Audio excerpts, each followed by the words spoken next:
प्रभु यीशु Christ के मधुर और प्रेमी नाम में आप सबों को जय मसीह की। प्रियो, आज के आराधना में हैं, संडे आराधना में वर्शिप में हैं और हम आज वचन में आगे आ रहे हैं। और वचन में हम आज का टॉपिक है गुलर का पेड़ और हमारी धार्मिकता। गुलर का पेड़ और हमारी धार्मिकता। और इसके लिए हम लूका 19 अध्याय को निकालेंगे और लूका 19 अध्याय का हम एक पद से पढ़ेंगे। इसमें लिखा है, वो यरीहो में प्रवेश करके जा रहा था। वहाँ जक्कई नामक एक मनुष्य था जो चुंगी लेने वालों का सरदार था और धनी था। वह यीशु को देखना चाहता था कि वह कौन सा है, परंतु भीड़ के कारण देख न सकता था क्योंकि वह नाटा था। तब उसको देखने के लिए वह आगे दौड़कर एक गुलर के पेड़ पर चढ़ गया, क्योंकि यीशु उसी मार्ग से जाने वाला था। जब यीशु उस जगह पहुंचा तो ऊपर दृष्टि करके उससे कहा कि हे जक्कई, झट उतारा, क्योंकि आज मुझे तेरे घर में रहना अवश्य है। वह तुरंत उतरकर आनंद से उसे अपने घर ले गया। यह देखकर सब लोग कुड़कुड़ाकर कहने लगे, वह तो एक पापी मनुष्य के यहाँ जा उतरा है। जक्कई ने खड़े होकर प्रभु से कहा, प्रभु देख, मैं अपनी आधी संपत्ति कंगालों को देता हूँ, और यदि किसी का कुछ भी अन्याय करके ले लिया है तो उसे चौगुना फेर देता हूँ। तब यीशु ने उससे कहा, आज इस घर में उद्धार आया है, इसलिए कि यह भी अब्राहम का एक पुत्र है, क्योंकि मनुष्य का पुत्र खोई हुओं को ढूंढने और उनका उद्धार करने आया है।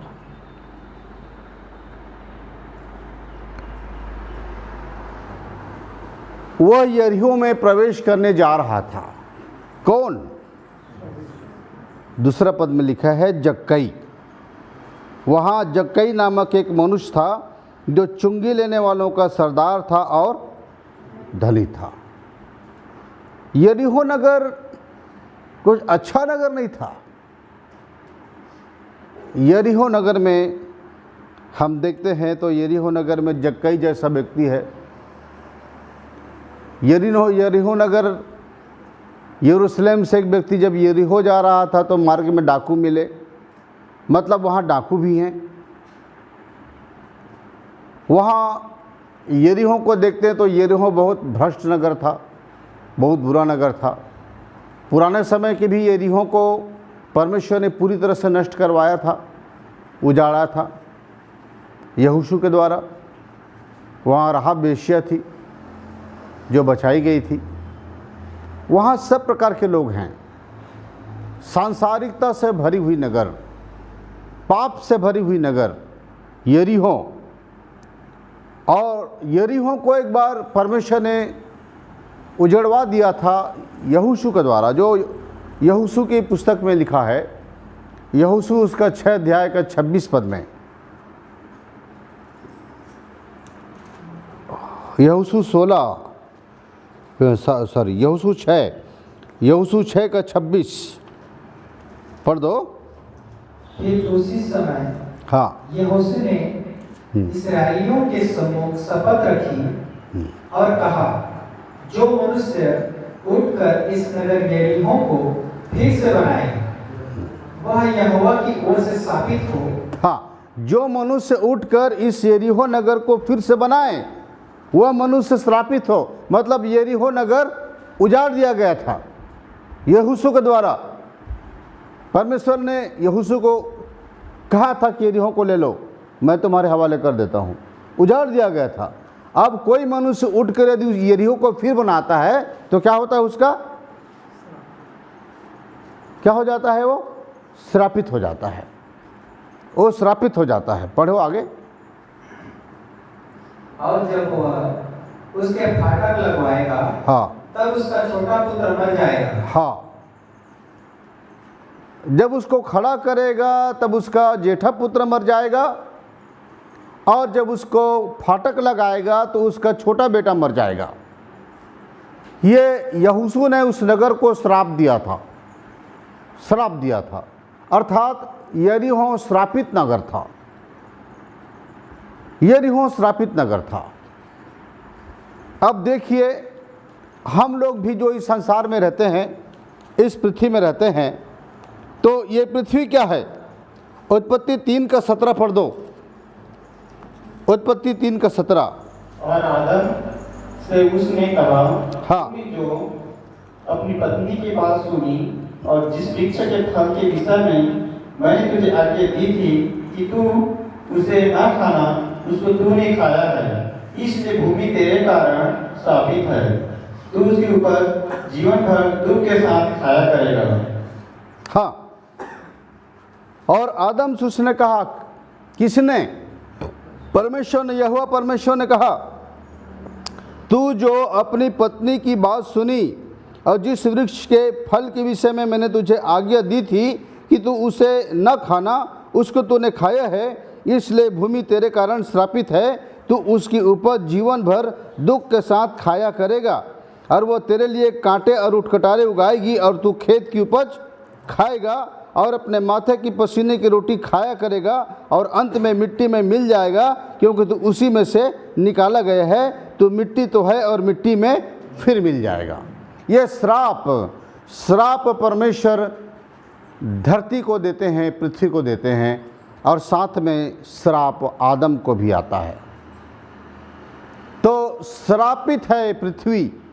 परमेश्वर ने इस पृथ्वी को श्राप दिया है, इसीलिए इस पृथ्वी पर सब प्रकार की कटीली झाड़ियाँ, कटीले पेड़ और दुनिया भर की उपज, जंगली पौधे उगाते हैं। और किसानों को बड़ी मुश्किल होती है, जब निंदाई करते जाते थक जाते हैं, इसलिए क्योंकि परमेश्वर के द्वारा श्राप है। तुम ऐसी साधारण नहीं खाओगे, ऐसी मैं तुमको सेहतमंद खिलाता था धन की बारी में, लेकिन अब जो तुम खाओगे तो मेहनत के साथ माथे की पसीना गिराने के बाद तुमको रोटी मिलेगी। इसलिए हर पुरुष अपने परिवार को पालने के लिए किसी न किसी तरीके से हो पसीना तो गिराता है, मेहनत तो करता है, कहीं ना कहीं मेहनत करे, पर मेहनत करता है और तब कहीं जाकर वो अपने परिवार को पालता है। ये परमेश्वर का श्राप है। और मिट्टी में मिल जाएगा, क्योंकि मिट्टी से बना है, मिट्टी से निकाला गया, मिट्टी से बना है, शरीर मिट्टी से बना है, इसलिए मिट्टी में चला जाता है। तो ये श्राप जो है परमेश्वर ने दिया था पृथ्वी को। यहोशू तो यरीहो नगर को दिया था और परमेश्वर इस संसार को दिया था, पृथ्वी को दिया था। और संसार परमेश्वर की आज्ञा न मानने के कारण से श्रापित हुई थी। जैसे आदम और हवा परमेश्वर की आज्ञा न मानने के कारण श्रापित हुए ना, परमेश्वर की आज्ञा न मानने के कारण। उसी प्रकार व्यवस्था विवरण 28:15 में, व्यवस्था विवरण 28:15 में परमेश्वर ने इस्राएलियों से कहा, इस्राएलियों को वो मेरी प्रजा कहते थे, मेरे लोग मेरी प्रजा, मेरे लोग मेरी प्रजा, मेरे निज संतान। उनको परमेश्वर ने आज्ञा दी। पहले तो आदम को एक आज्ञा मिला था, हवा और आदम को, पर अब आज्ञा देता है परमेश्वर 28:15 में, परंतु यदि तू अपने परमेश्वर यहोवा की बात न सुने और उसकी सारी आज्ञाओं और विधियों के पालने में जो मैं आज सुनाता हूँ चौकसी नहीं करेगा। हाँ, यदि तू अपने परमेश्वर की आज्ञा न सुने और जो मैं आज तुझे सुनाता हूँ उसको मानने में चौकसी नहीं करेगा, तो ये श्राप तुझ पर आ पड़ेंगे। क्या श्राप? अर्थात श्रापित हो नगर में, जिस नगर में, जिस गांव में, जिस शहर में तू रहेगा वहां तू बसने नहीं पाएगा, श्रापित रहेगा, उजड़ा रहेगा। श्रापित हो तो खेत में तेरी भूमि तेरे लिए उपज नहीं देगी, तो भूमि को गिरवी रख करके बेच कर खाएगा। और जितनी जमीन रहती है आज लोग बेच डालते, उजड़ जाते हैं, बोलते हैं हमारे पास 50 एकड़ जमीन थी, हमारे पास 70 एकड़ जमीन थी, और आज देखोगे तो उनके पास 1 एकड़ जमीन नहीं है। क्या है? श्राप। आगे, श्रापित हो तेरी टोकरी। टोकरी मतलब जिसमें तू कमा के लाता है, जरिया टोकरी, चाहे नौकरी हो, चाहे व्यापार हो, चाहे खेती हो, चाहे और कोई धंधा हो, वो कमाने का जरिया है, टोकरी है, उसको मैं श्रापित करता हूं। तू जो भी कमाएगा उड़ जाएगा, श्रापित है। और तेरी कठौती, कठौती मतलब कोठी, कोठी मतलब पैसा रखने का, धन रखने का जगह, बैंक, बटुआ, अलमारी, जो भी है जहां पर आप रखते हैं, उसको भी स्थापित करता है परमेश्वर। तू कमाएगा पर उसमें जाने नहीं पाएगा, तू जमा नहीं करने पाएगा, ये श्राप है। आगे, श्रापित हो तेरी संतान, श्रापित हो तेरी संतान, तू संतान पैदा करेगा, संतान समय पर नहीं आएंगे, मर जाते हैं संतान, समय पर संतान नहीं आते, मर जाते हैं, और आते हैं तो भी संतान आगे जाकर मर जाते हैं, कोई दुर्घटना में, कोई बीमारी में और कोई और चीज़ों में मर जाते हैं। संतान बढ़ नहीं पाते, नाना प्रकार की बीमारी से परेशान रहते हैं, रोग से परेशान रहते हैं। आपका सारा धन अपने संतानों को संभालने में, उनको ठीक करने में, उनको चंगाई दिलाने में लगे रहते हैं। डॉक्टर में के पास में, वैद्यों के पास में, बैगाओं के पास में, ओझों के पास में, सब प्रकार से आप प्रयास करते हैं, आपके संतान सुखी नहीं रहते, ये श्राप है। और भूमि की उपज, भूमि की उपज, जो कुछ भी तू कमाता है, चाहे किसी भी द्वारा, वो तू पेट नहीं भर पाता तेरा, जो कुछ तू लाएगा मैं उसको उड़ा दूंगा, कहता है प्रभु आगे की पुस्तक में, आगे नबी की पुस्तक में कहते हैं कि जो कुछ तू कमा के लाता है मैं उसको उड़ा देता हूं, क्योंकि तू छेद वाली थैली में रखता है, उड़ा देता हूं। ये श्राप है, और बहुत सारी श्राप है वहां पर आगे लिखा हुआ है।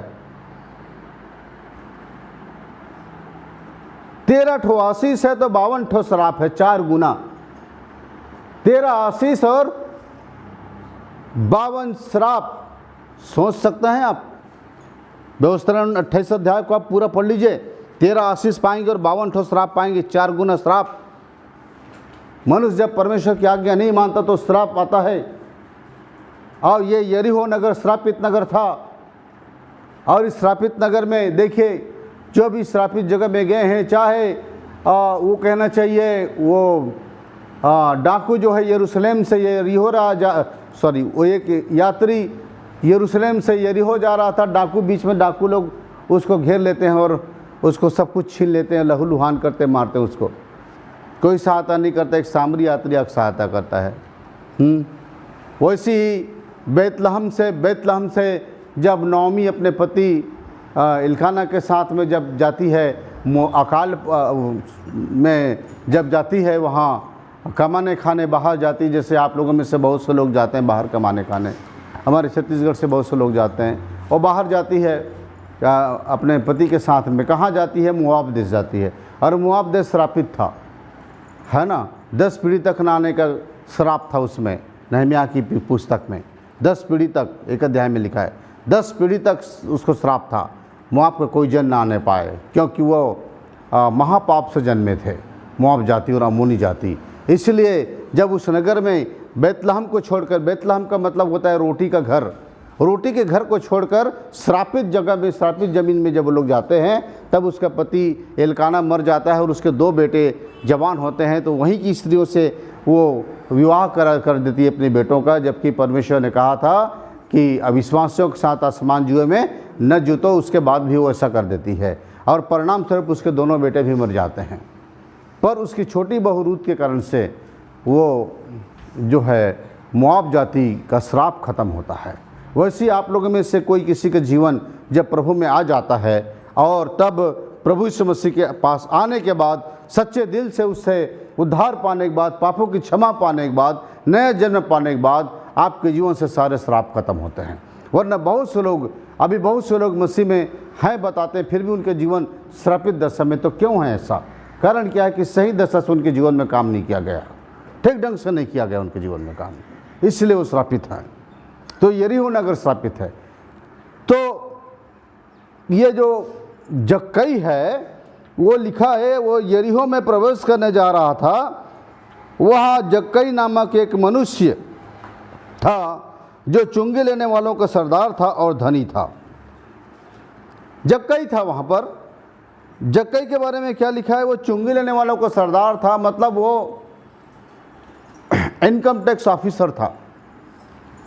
इनकम टैक्स ऑफिसर था और वो यीशु को देखना चाहता था। बहुत कोशिश किया कई बार भीड़ में कि यीशु को देखे, लेकिन वो देख नहीं पाया, कारण वो नाटा था, इसलिए वो देख नहीं पाया। अब वो यीशु को देखना चाहता था और लिखा है कि परंतु भीड़ के कारण देख न सकता था, क्योंकि वह नाटा था। जब उसको देखने के लिए वह आगे दौड़कर एक गुलर के पेड़ पर चढ़ गया, क्योंकि यीशु उसी मार्ग से जाने वाला था। वो सोचा कि आज मुझे किसी न किसी तरह से यीशु को देखना ही है, इसलिए वो पहले से इसी रास्ते से, तो यरीहो जाने का मुख्य मार्ग यही है, और इसी मार्ग में जो यीशु मसीह आने वाले हैं, तो उसी मार्ग में जो गुलर का पेड़ था वहाँ पर वो चढ़ जाता है। देखिए वहाँ पर क्या क्या मिल रहा है यरीहो में। अंधा भिखारी मिलता है, बर्तिमाई हैं रोड किनारे यीशु के इंतज़ार में। जक्कई मिलता है कि जक्कई वहाँ पर गुलर के पेड़ में चढ़ा हुआ। हाँ देखो, पाप से भरी हुई दुनिया में, पाप से भरा हुआ नगर में ऐसे भी लोग हैं जो यीशु मसीह की तलाश में हैं, और इसलिए जक्कई गुलर के पेड़ पर चढ़ा हुआ था कि मैं नाटा हूँ इसलिए देख नहीं पाता, लेकिन जब पेड़ पे चढ़ जाऊँगा तब सबसे ऊँचा हो जाऊँगा और मैं आराम से यीशु मसीह को जो आ रहे हैं उनको देख लूँगा। ये बुद्धि लगाता है वो, है ना, तो ये दिमाग लगाता है और वो चढ़ जाता है। और जब वो निकट पहुँचते हैं प्रभु वहाँ पर, तो जब यीशु उस जगह पहुँचा तो ऊपर दृष्टि करके उससे कहा कि हे जक्कई, झट उतारा, क्योंकि आज मुझे तेरे घर में रहना अवश्य है। तो वो तुरंत आनंद के साथ नीचे उतर आता है। वो सोच नहीं सका था कि यीशु मसीह मेरे घर आएंगे, मेरे जैसे पापी इंसान का, लुटेरा का। वो दरअसल बहुत बेईमान आदमी था, बेईमान था, लुटेरा था, घूसखोर था, रिश्वतखोर था। हाँ, और जहाँ भी वो टैक्स लेने जाता था दुकानों से तमाम सामान, जो भी उसकी पसंद की सामान इधर ला उसको ले आ, वो दे उसको ला, पैसा तो उसको देना नहीं होता है ना, पर्याप्त तो वसूली भी करता था, तो उनसे पैसा बहुत ज़्यादा लेता था, और जो टैक्स गवर्नमेंट का रहता था रोमी शासन का उसको दे देता, बाकी तो उसकी जेब में जाता था, पूरा जेब भरता था वो, हाँ ना। और वो सारे दुकानों में जो उसको पसंद आई वो ले लिया, उसका है वो। तो उसको सब जानते थे कि बहुत बेईमान और रिश्वतखोर और दलाल और बहुत पापी आदमी, किसी को छोड़ता नहीं था, बड़ा क्रूर था वो, बड़ा क्रूर था। इनकम टैक्स ऑफिसर था, छोटे कद का, पर था बहुत बदमाश, और ये आदमी था ऐसा वो। लेकिन देखिए प्रभु यीशु मसीह जो है उन्होंने कहा कि मैं धर्मियों के लिए नहीं परंतु पापियों के लिए आया हूँ। तो प्रियों, वो उतना भयंकर इंसान के घर में प्रभु यीशु मसीह जाने को तैयार हो जाते हैं। अब बताइए, जब वो उस घर में जाते हैं तो लोग बहुत कुड़कुड़ाते हैं, बोलते हैं ये चुंगी लेने वाला ये पापी के घर में जा रहा है, पापी के घर में खाएगा, ये रहेगा पापी के घर में ये। हाँ,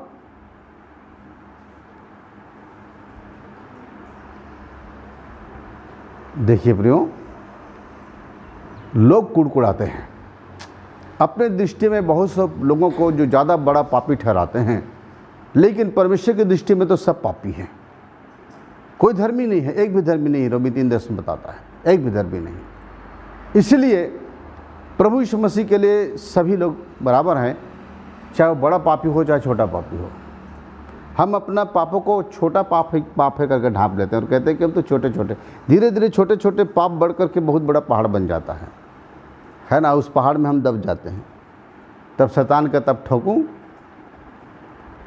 अब आ तो गया इसका टाइम, बहुत हो गया इसका पाप,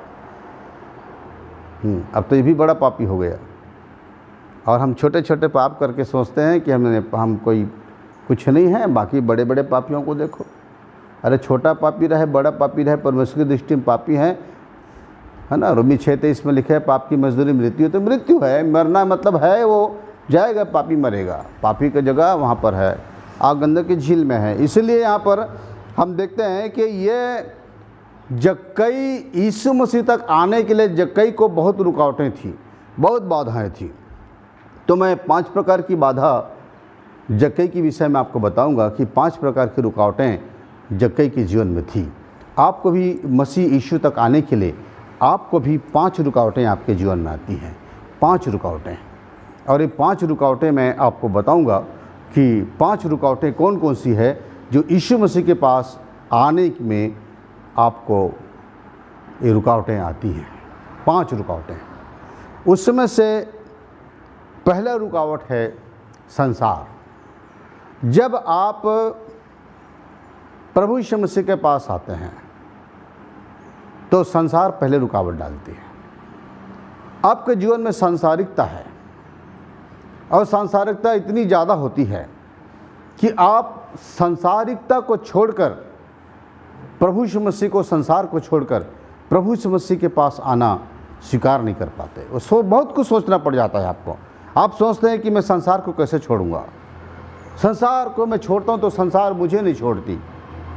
तो संसार एक बहुत बड़ा रुकावट है। और संसार क्या है? पहला यूहन्ना 2:15, पहला यूहन्ना 2:15 संसार है।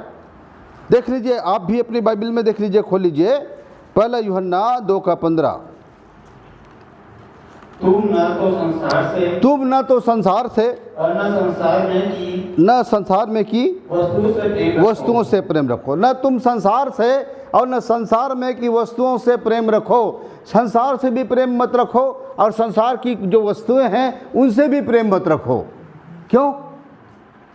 आगे, यदि कोई संसार से प्रेम रखता है, यदि कोई संसार से प्रेम रखता है तो उसमें पिता का प्रेम नहीं। तो उसमें पिता का प्रेम नहीं।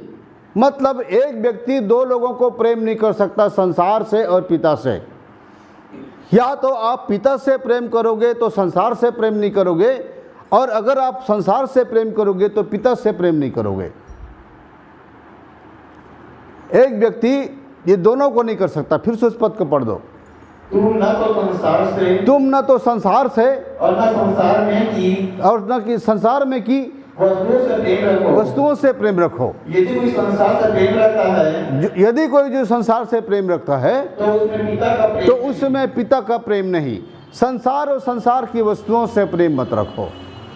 और आज लोग जो हैं संसार और संसार की वस्तुओं से ज़्यादा प्रेम करते हैं बनिस्बत परमेश्वर के। वो उनसे ज़्यादा प्रेम करते हैं और उनके प्रति ज़्यादा आसक्त होते हैं और वो ज़्यादा आकर्षक लगती है संसार की चीज़ें, संसार के वस्तु में, और उन्हीं में वो उन्हीं को पाने के लिए अपना पूरा जीवन लगा देते हैं, न कि परमेश्वर को। ये संसार के लिए है। अब आगे पढ़ो। क्योंकि अब संसार क्या है यहाँ बताया जा रहा है। संसार क्या है अब सुन लीजिए। संसार के पढ़ो। जो कुछ संसार में है, क्योंकि जो कुछ संसार में है, जो कुछ, अब संसार के बारे में समझ लीजिए, जो कुछ संसार में है अर्थात शरीर की अभिलाषा, शरीर की अभिलाषा, जो ये शरीर है ना, उनकी बहुत सारी अभिलाषाएं हैं। ये शरीर की अभिलाषा और आंखों की अभिलाषा। देखिए प्रियो, मैं आपको बता दूं, सुनो, और जीविका का घमंड। ये आंख जो होती है ना, मनुष्य की आंख, ये सबसे ज़्यादा पापी होती है। आंख, जो भी पाप मनुष्य करता है ना, ये आंख के माध्यम से होता है। संसार को देखने वाली भी आंख है और संसार की वस्तुओं को भी देखने वाली ये आंख है। ये आंख को न जाने क्या क्या चीज़ भा जाती है, और आंख को क्या क्या चीज़ खूबसूरत लगती है, सुंदर लगती है। जैसे हवा को सारे अदन के पेड़ का फल जिसे खाने को दिया गया था, लेकिन उसको सबसे सुंदर वो पाप का पेड़ का फल लगा था। वो सबसे सुंदर लगा था, सबसे आकर्षक लगा था। और पाप होता भी वैसी है। बुराई में सबसे ज़्यादा आकर्षण होती है, अट्रैक्शन होती है, और इसीलिए मनुष्य पाप की तरफ जल्दी बढ़ता है और पाप जल्दी करता है, पाप में जल्दी गिरता है। और आँख का जो जादू है, आँख का जो आकर्षण है, वो बहुत खूब लुभाता है लोगों को। और इसीलिए मनुष्य इस आँख के द्वारा सबसे ज़्यादा पाप आँख के द्वारा करता है, फिर विचार के द्वारा करता है। आँख, हाँ, तो ये आँख जो है वो सबसे ज़्यादा पाप है।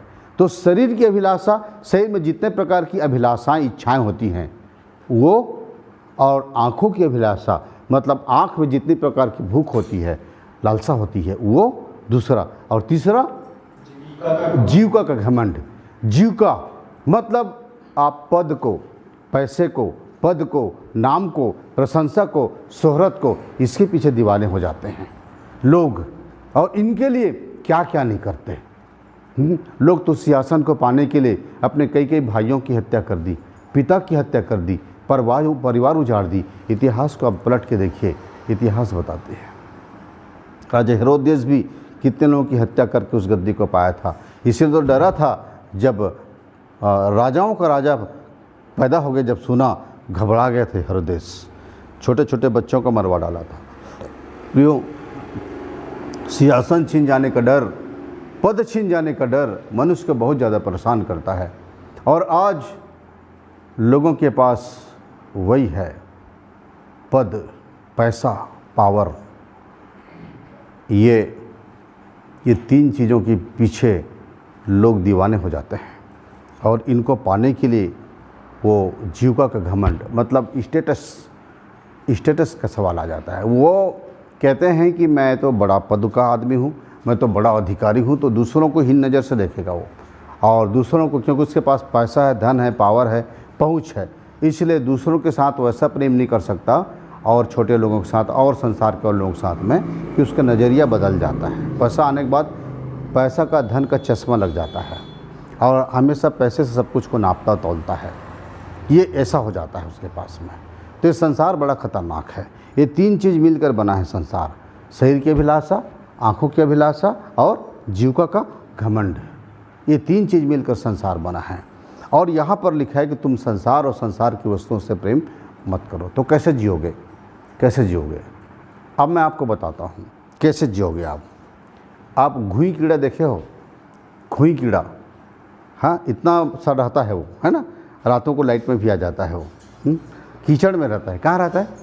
कीचड़ में रहता है। कीचड़ में रहता है, पर इतना साफ़ सुथरा रहता है। कीचड़ से निकला हुआ वो घुई कीड़ा जो है वो इतना साफ़ सुथरा रहता है कि उसमें एक भी कीचड़ गंदगी नहीं रहती। अब बताओ, कीचड़ में रह कर के भी अपने आप को कैसे साफ़ कर लिया हो, कैसे साफ़ रखता है, सोचिए आप।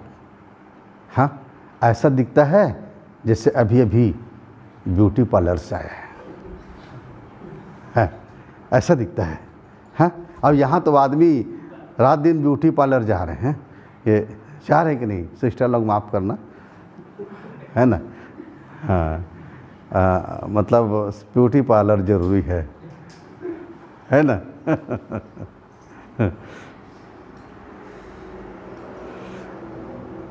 मेकअप जरूरी है, इसलिए ब्यूटी पार्लर मजबूरी है। मेकअप जरूरी है, इसलिए सुंदर दिखना जरूरी है, इसलिए ब्यूटी पार्लर मजबूरी है, आपको जाना पड़ता है ना। और बहुत सी बहनें जो है वो ब्यूटी पार्लर जाती हैं।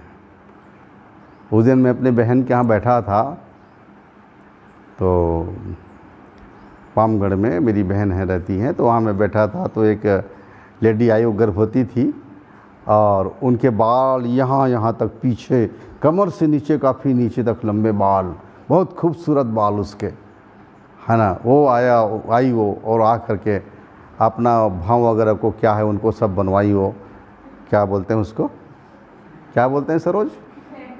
हाँ, थ्रेडिंग बोलते हैं ना, थ्रेडिंग कराई वो। हाँ भाई, आप लोगों की अलग भाषा है थ्रेडिंग, अब मैं तो क्या है ना, वो नहीं जानता इन चीज़ों को। थ्रेडिंग कराई, और उसके बाद में वो जो है बाल कटवाई, वो बाल कटवाई। तो हमारे यहाँ जो मिसेज मेरे साथ बैठी हुई थी, उनका दिल ऐसा कचोटा, बाल कचोटा, इतना कचोटा, इतना गुस्सा करे थे उस लड़की के ऊपर में, बाप रे, ये लड़की पागल हो गई क्या? हाँ, कमर से नीचे तक बाल, लोग तरसते ही इतने लंबे बाल के लिए, और ये कंधे से नहीं, यहाँ तक का बाल को कटिंग करा ली, यहाँ तक का करा ली, पूरा बाल गिरा, इतना लंबा बाल, इतना लंबा बाल नीचे गिर गया। हम लोग को ऐसा लग रहा था जैसे इधर छुरा चल रहा है, कहीं चीज इधर ही चला रही है हमारी बहन, ऐसा लग रहा था। हम बहन को नहीं कह पा रहे थे कि बहन मत काटो ना, बहुत सुंदर बाल है, बहुत सुंदर बाल थे उसके, लेकिन सब बाल काट दियो। अब इतने ही बाल वो रख ली। मैंने उससे कहा, सिस्टर जब आप घर जाओगी तब कंघी पकड़ोगी ना, तो आपका हाथ कंघी में ऐसा होके यहाँ तक ऐसे आएगा, क्योंकि आदत है। लेकिन जब इतने दूर में रुक जाएगा कंघी, तो आप कहेंगे अरे मेरे बाल कहाँ गए, है ना, याद तो आएगी। तो मुझे बोली, मैं अपने बाल को कई बार कटा चुकी हूँ, हर 4 महीने में मेरे बाल उतने लंबे हो जाते हैं, इसलिए मुझे कटवाने पड़ते हैं। मैं बोला, बाल का धंधा करने वाले उस बाल को उठा लेते ना, तो कम से कम उनकी कुछ कमाई हो जाती। बहुत कीमत में जाता है बाल, है ना। तो वो ऐसे हैं। तो बहनें तो अपना सब प्रकार की आजकल आधुनिकता की कट में है ना, तो वो लोग भाई सब, अब वो थोड़ी देर में अलग उनकी पहचान हो गई, अलग दिखने लग गई वो। हाँ, बाल वाल का कट सामने से इधर से ऐसा निकल गया, इधर निकल गया, इधर ऐसा सब आ गया, वहाँ हम देखे वाह अरे तो बदल गई। ये संसार है। संसार के जैसे दिखने के लिए हमको भी संसार जैसे बनाना पड़ रहा है अपना को। लेकिन घोई कीड़ा को देखिए, वो रह कर के भी ब्यूटी पार्लर के भी नहीं जाता, पर एकदम चिकना साफ सुथरा रहता है। हाँ, मैं उस सिस्टर को बोला, अरे बाल तो मेरे भी बहुत बढ़ते हैं, महीना भर नहीं लगता मेरे बाल इतना ज़्यादा बढ़ जाते हैं कि मुझे 1 महीना में मेरा नाई जो है वो फ़ोन करता है मेरे को। लेकिन इस बार वो अभी बड़ा लॉकडाउन निकला, लॉकडाउन निकला, वो बिल्कुल फ़ोन ही नहीं किया मेरे को। मेरे बाल बढ़े, अब आज करूँगा कल करूँगा, फ़ोन उसको बुलाऊँगा, सोचते रहता हूँ। पर छोड़िए, मेरा टॉपिक नहीं है। मैं आपको ये बताना चाहता हूँ कि संसार और सांसारिकता क्या है। संसार में रहकर के भी आप सांसारिकता को अपने पर मत आने दो, जैसे घुई कीड़ा नहीं आने देता। कीचड़ में रहकर के भी कीचड़ को अपने पर नहीं आने देता, वो है। वैसे ही आपको भी करना होगा। जैसे नाव नदी के ऊपर चलती है, नाव, ठीक है, नदी के ऊपर नाव चलती है, पानी के ऊपर नाव चलती है, और हम सबको, बहुत लोगों को पार करा देती है। हाँ, साइकिल, मोटरसाइकिल, तमाम चीज़ें और कई वजनी चीज़ें हम उसमें ले जाते हैं। पानी जहाज़ चलती है, लेकिन अगर जहाज में या नाव में पानी आ जाए तो, हाँ, संसार में हम हैं और हमारे अंदर संसार आ जाए तो, सांसारिकता आ जाए तो हम डूब जाएंगे। वैसे ही नाव में जब पानी भर जाए तो नाव डूब जाती है, वो किसी को पार नहीं करा सकती, खुद डूब जाएगी। हाँ, और नाव को देखिए, नाव बहुतों को पार कराती है, जहाज बहुतों को पार कराती है, लेकिन अगर उसमें पानी आ जाए, पानी के ऊपर चलने वाली चीज़ है, अगर पानी आ जाए तो डूब जाएगी। वैसे हम संसार में रहते हैं, संसार से अपने आप को बाहर तो नहीं कर सकते, मार तो नहीं सकते, फांसी नहीं ले सकते, है ना, लेकिन सांसारिकता को हमारे अंदर नहीं आने देनी है, ये है। और दूसरी चीज़ है कि सांसारिकता जब हमारे अंदर आती है तो हम डूबते हैं। अब कमल का फूल कहाँ खिलता है? हाँ, कीचड़ में। कमल का फूल कीचड़ में खिलता है, लेकिन उसमें कोई कीचड़ लगता है कि आप पानी डालो, कीचड़, गंदा पानी डालो, क्या है, सब बह जाती, साफ क्लीन। कैसे लोग अपने आप को साफ रख रहे हैं? हमको क्या हो गया? हाँ, मक्खी जैसे लिपट जा रहे हैं जाके उसमें। इसीलिए परमेश्वर कहते संसार में हो, पर संसारिकता तुम में नहीं आनी चाहिए। तो पहली रुकावट था जक्कई के लिए संसार। संसार के लोग कुड़कुड़ा के बोल रहे थे पापी है, इसके घर मत जाए प्रभु यीशु मसीह, मत जाए प्रभु यीशु मसीह। संसार रोकती है, तुम कैसे जाओगे प्रभु के पास? जाति, समाज, मजहब और बहुत सारी चीज़ें रोकती हैं मनुष्य को। उनके घर के लोग, परिवार के लोग, संसार के लोग रोकते हैं मसीह के पास जाने से। ये रुकावट है। प्रभु कहते हैं जो मुझसे अधिक प्रिय अपने माता पिता, लड़के बाले, खेत कुटुंब सबको मुझसे ज़्यादा प्रिय जानता है, वो मेरे लायक नहीं है मेरे लायक। जो हल्प को हाथ पर रख कर के, कांधे पर रख कर के जो पीछे पलट के देखता है मेरे लायक नहीं है। जो क्रूस उठा के नहीं चलता वो मेरे लायक नहीं है। अरे दुख आता है, परेशानी आती है तुमको मसीह के नाम से, तो तुम क्रूस नहीं, क्रूस उठा तो आ रही है। तो कई लोग क्रूस को नीचे गिरा देते हैं, नहीं नहीं उठा सकते क्रूस, ये दुख आ रहा है, परेशानी आ रही है हमारे ऊपर में। देखो ये संसार है, इस संसार को पहले पार करना पड़ता है, जो जक्कई ने पार कर दिया। जक्कई के पास जो 5 रुकावटें थी उसमें ये पहला रुकावट संसार थी, और उसके बाद दूसरा रुकावट भीड़ है। भीड़ मतलब संसार के जो लोग हैं, संसार के जो लोग हैं, भीड़ हैं, वो भीड़ आपको मसीह तक आने नहीं देते, भीड़ आपको दबाती है। आपने अभी धान बोया है, धान को क्या दबाते हैं, क्या दबाते हैं? हाँ हाँ, क्या दबाते हैं भाई धान को? बन दबा रहे हैं ना, घास बन जंगली पौधे वो धान को दबा रहे हैं, ठीक है ना। तो वैसी ही भीड़, संसार की भीड़, जाति समाज लोग है ना, और बहुत सारे जो लोग हैं, आपके घर परिवार, आपके मित्र, ये जो भीड़ में शामिल है, संसार की भीड़ में शामिल है, इसी भीड़ को पार करके चीर के आपको मसीह तक जाना है, तो उस भीड़ को चीरने में आपको मुश्किल जाता है, क्योंकि अब भीड़ रोक देती है आपको प्रभु तक जाने के लिए। ये कितना बार देखना चाहता है यीशु मसीह को, लेकिन भीड़ जाने दी थी क्या उसको? नहीं जाने दी थी, भीड़ ने रोक दिया था उसको। ये भीड़ रुकावट है। दूसरा, सॉरी चलो भीड़ ही कह देते हैं, चलो भीड़ रुकावट है। और ये भीड़ जो है संसार की उलझनें हैं, संसार की उलझनें। आपके पास बहुत सारी उलझनें होती हैं, बहुत सी रुकावट हैं, चिंताएं हैं, घर की, परिवार की, बच्चों की। आज बच्चों को स्कूल छोड़ना है, आप काम के लिए वहाँ जाना है, ये सब प्रकार की जो चीज़ है, धन दौलत का कमाने के पीछे आपको रुकावट है, सब कुछ है आपके जीवन में, ये आपके लिए रुकावटें बन जाती हैं।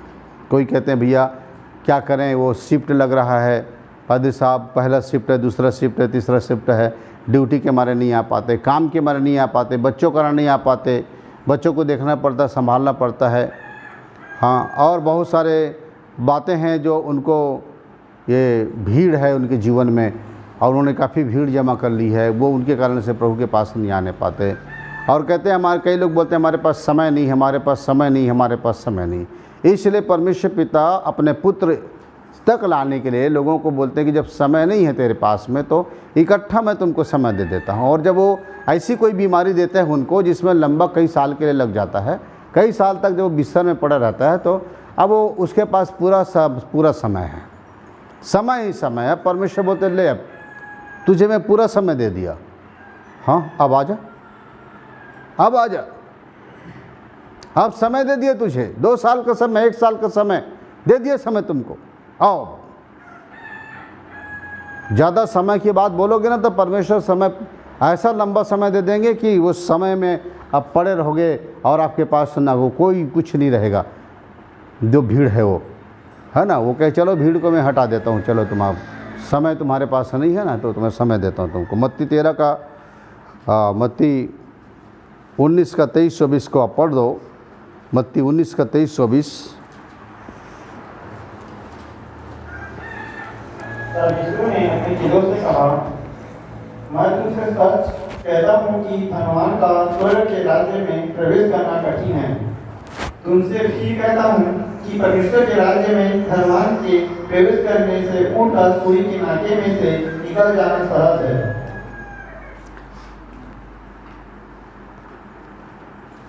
धनवान का स्वर्ग के राज्य में प्रवेश करना क्या है? कठिन है। कठिन है। कठिन है कहा प्रभु, असंभव नहीं कहा, कठिन कहा। यदि वो चाहे तो संभव हो सकता है, वो कठिनाई हट सकती है, लेकिन लोग अपनी कठिनाई नहीं हटाना चाहते हैं। एक धनवान युवक प्रभु के पास आया और पूछा कि मैं अनंत जीवन पाने के लिए क्या करूं? तो प्रभु ने कहा आज्ञाओं को माना कर। तो उसने कहा मैं बचपन से आज्ञा मानता हूं। प्रभु ने कहा तो ऐसा करो, तुम अपना सब कुछ बेचकर मुझे फॉलो करो, मेरे पीछे आ जाओ। तो वो बहुत दुखी होकर चला गया, क्योंकि बहुत धनवान था वो।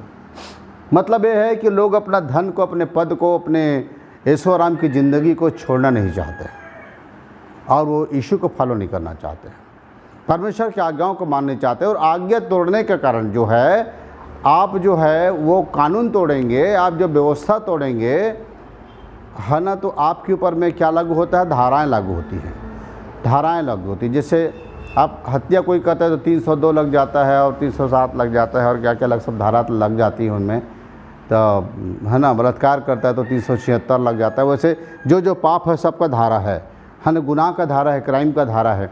उसी प्रकार परमेश्वर के आज्ञा न मानने से, तोड़ने से जो धारा, जो कानून उस पर आता है, जो दंड उस पर आता है, वो उस पर आ गया है। वो नहीं समझ पा रहा है कि मैं कौन कौन आज्ञा तोड़ा हूँ, उस पर दंड उनका आज्ञा तोड़ने का आ गया है। तो ये चीज़ें आती हैं मनुष्य के जीवन में, और वो समझ नहीं पाते कि हम परमेश्वर की कौन आज्ञाओं को तोड़ चुके हैं। केवल धन ही सब कुछ नहीं है प्रियो, इस दुनिया में धन के पीछे लोग जाते हैं, लेकिन कठिन नहीं है। धनवान भी जा सकता है, तब जा सकते हैं। प्रभु ने कहा यदि वो अपने धन को दे दे, गरीबों को दे दे, और या बहुत अच्छे भले कामों में भी लगाए और मेरे पीछे भी वो चले, तो वो धन उसके लिए, मेरे राजधर्म की बढ़ती के लिए काम आ सकता है और वो मेरे पास आ सकता है। लेकिन ऐसा नहीं करते लोग, नहीं छोड़ना चाहते हैं ना। सबसे ज़्यादा चुंबक है। इसलिए तो प्रभु ने कहा जहाँ तेरा धन है वहाँ तेरा मन लगा रहेगा, जहाँ तेरा धन। इसलिए तो लूत की पत्नी, हाँ, पीछे मुड़ के नहीं देखने को कहा था और पीछे मुड़ के देख दी वो। हाँ, पीछे मुड़ के देखी, धन संपत्ति छोड़ के आ रही हूँ, है ना, बहुत सारा चीज़ छोड़ के आ रही हूँ, पता नहीं एक बार पलट के देख लेते हो क्या हाल है उनका। याद आ रही, पीछे पलट के देख ली, हो गई नमक का खंबा। ये रुकावटें हैं प्रियो, है ना। ये संसार रुकावट है, भीड़ रुकावट है, और तीसरा रुकावट है धन और पद। धन और पद, सॉरी, धन और पद तो दूसरी रुकावट है। दूसरी रुकावट तो धन और पद है, तीसरी रुकावट भीड़ है ना। धन और पद दूसरी रुकावट है। मैं थोड़ा बताने में, वचन को बताने में गलत कर डाला, तो चलो मैं उस वचन को पढ़ा डाला हूँ। तो दूसरी रुकावट है धन और पद, और तीसरी रुकावट है भीड़। भीड़ के बारे में भी मैंने आपको बता दिया है, हाँ ना। संसार की उलझनें हैं, और भीड़ के कारण से मनुष्य जो है अपना उपाय करता है, भीड़ के कारण। तो भीड़ के कारण से जक्कई ने क्या उपाय किया था? जक्कई क्या उपाय किया था भीड़ के कारण से? पेड़ पे चढ़ गया था गुलर का ना, ये गुलर का पेड़ पे चढ़ गया था। ये गुलर का पेड़ मत्ती 13:22 जो है, मत्ती 13:22 पढ़ो। जो झाड़ियों में बोया गया, जो झाड़ियों में बोया गया, यह वह है जो वचन को सुनता है, जो वचनों को सुनता है, और इस संसार की चिंता, इस संसार की चिंता और धन का धोखा वचन को दबाता है, और वह फल नहीं लाता। तो झाड़ी, भीड़ जो है झाड़ी के समान है, वन के समान है, जंगली पौधों के समान है, जो गेहूं को, धान को दबा देती है, उसके समान है। तो वैसी ही हमारी जो चिंताएं हैं वो झाड़ी के रूप में हमको खुद दबाती है। डिप्रेशन का पहाड़ हम बना लेते हैं और अपने ही बनाए हुए पहाड़ में हम दब जाते हैं। हाँ, इसीलिए बीपी हाई होता है, ब्लड प्रेशर की बीमारी हो जाती है, शुगर की बीमारी। ज़्यादा चिंता करेंगे तो शुगर की बीमारी पक्का होती है, बहुत अच्छी तरह जानता हूँ मैं। शुगर जो होती है, अधिक ज़्यादा चिंता, अधिक ज़्यादा डिप्रेशन में ये दोनों बीमारियाँ आती हैं। ब्लड प्रेशर और शुगर, ये दो बीमारियाँ आती हैं। और फिर उसके बाद चिंता से बहुत सारी बीमारियां आती हैं। पेट में प्रॉब्लम आता है, एसिडिटी, अम्ल का बनना, और पेट की बहुत सारी बीमारियां, ये चिंता, लंबे चिंता, डिप्रेशन के कारण से मनुष्य के साथ आता है। पाचन प्रक्रिया बिगड़ जाती है ना, और हेपेटाइटिस उसका गड़बड़ होता है, और उसमें फिर वो गड़बड़ियाँ आती है पाचन तंत्र में, और बहुत सी चीज़ें आती हैं। तो फिर सर दर्द कर रहा है, तो फिर और प्रकार की परेशानियाँ आ रही हैं। ये दुनिया भर की बातें होती हैं मनुष्य को। वो जानता है कि मैं चिंता कर रहा हूँ, मुझे हो रहा है, उसके बाद भी वो चिंता कर रहा है ना। तो प्रियो, ये विषय है कि झाड़ी हम अपने आप को चिंताओं से, डिप्रेशन से झाड़ी बना लेते हैं। और वो झाड़ी जो है हमको खुद को बढ़ने नहीं देती। इसलिए सब बातों में हम परमेश्वर को अगर धन्यवाद दें, उनकी प्रशंसा तारीफ़ करें और सब कुछ खुदा की ओर से खुदा पर छोड़ दें, तो फिर हमें चिंता करने की ज़रूरत नहीं रहेगी और हम सब बातों में केवल परमेश्वर की ओर देखेंगे। उनकी ओर से आया है, उनकी ओर से जाएगा। केवल हम प्रशंसा करना और उसको धन्यवाद देना और उनकी तरफ दृष्टि उठाना हमारा काम है। रास्ता बनाना उनका काम है ना। कोई भी चीज़ परमेश्वर की आज्ञा के बिना तो आती नहीं है। तो फिर हम काहे डिप्रेशन का पहाड़ बना लें, जबकि प्रभु यीशु मसीह ने मत्ती 11:28 में कहा है कि ये सब परिश्रम करने वालों, बोझ से दबे लोगों, मेरे पास आओ, मैं तुम्हें विश्राम दूंगा। और कोई तो विश्राम देने वाला नहीं है। तो बोझ, गट्ठर का बोझ उठा करके, और बहुत बड़ा गठरी उठाए हैं आप अपनी चिंताओं का, अपनी परेशानियों का गठरी उठा करके आप बहुत बड़ा गठरी और खुद लद जा रहे हैं, उसमें वो चल नहीं पा रहे हैं, उसी को उठा के अपने जीवन में चल रहे हैं। तो कितना दिन तक आप चलोगे उसको उठा करके? दबोगे ना बैठोगे आप, वो गठरी आपको दबा देगा आपको।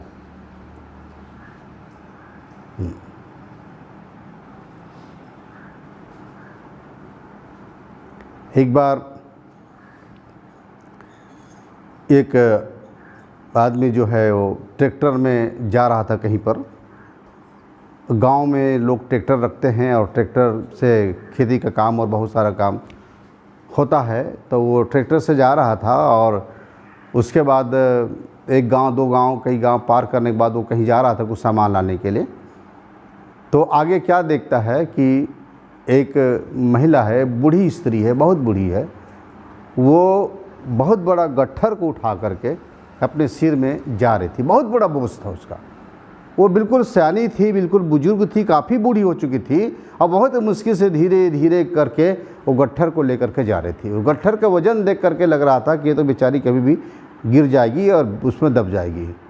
तो ट्रैक्टर वाले को दया आ गई उस पर। उसने रोक दिया ट्रैक्टर को, कहा माता जी सुनिए ना, आइए आप मेरी गाड़ी में बैठ जाइए। उन्होंने उसका गट्ठर उठाया, गाड़ी में रखा और उसके बाद में वो उसको चढ़ाया ट्रैक्टर में और पीछे उसको बैठा दिया। तो उसने कहा, बेटा बहुत बहुत धन्यवाद तेरा, तूने मुझ बूढ़ी स्त्री की सहायता किया है, ईश्वर तेरी सहायता करेंगे। उसने कहा ठीक है। अब दो लोग और थे, उनको बोला बेटा इसको उठाओ। तो गट्ठर उठा के हाँ सिर में रख दे मेरा। उन्होंने सिर में रख दिया। अब उसके बाद सिर में रख दिया और उसके बाद ट्रैक्टर चलने लगी। बाद में ड्राइवर पीछे मुड़ के देखता है तो वो बुढ़िया जो है वो बहुत बड़ा बोझ को अपना ट्रैक्टर में अपना बैठी थी और उसको उठा के बैठी थी। ड्राइवर गाड़ी रोक दिया, बोला माता जी अरे वो बोझ को काहे उठाई हो गाड़ी में?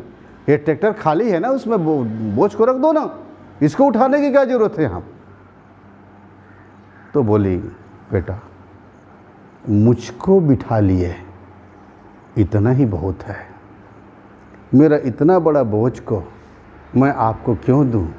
मेरा बोझ है, मैं ही उठा रहूँगा ना, मुझे उठाना है, इसलिए मैं इस बोझ को उठाए हुए चल रही हूँ और आपके ट्रैक्टर पर ज़्यादा बोझ मत आए, इसलिए मैं इसको अपने सिर पर रख लिए हूँ।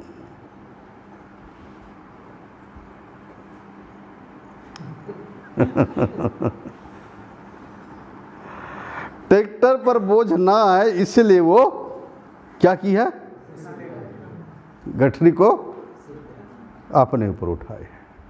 हम लोगों से बहुत सारे विश्वासी मसीही लोग वैसे ही करते हैं जैसे वो बूढ़ी स्त्री कर रही थी। भाई ट्रैक्टर पर तो ऑलरेडी उसका बोझ है और उसके गाड़ी को वहाँ पर वो सामान कर दी तो भी ट्रैक्टर पर उसका सारा बोझ था, है ना। उठाई है तो भी पूरा बोझ उस पर है, उसके ऊपर कहाँ है वो बोझ? किसके ऊपर है? ट्रैक्टर के ऊपर है। वैसे हम बहुत सारे मसीही लोग, बहुत सारे विश्वासी लोग करते हैं, कहते हैं हम यीशु मसीह के पास आ तो गए लेकिन अपनी चिंता उठाएं सिर पे, बोलते प्रभु नहीं प्रभु चिंता मेरा है, मुझे मेरे सिर पर रहने दो, है ना। आपने मुझे बचा लिया, मुझ पर दया इतना ही काफ़ी है, मेरी चिंता को मुझे रख दो, डिप्रेशन को, पहाड़ को मुझे अपने सिर पर उठाए रहने दो और मेरी चिंता को रहने दो प्रभु।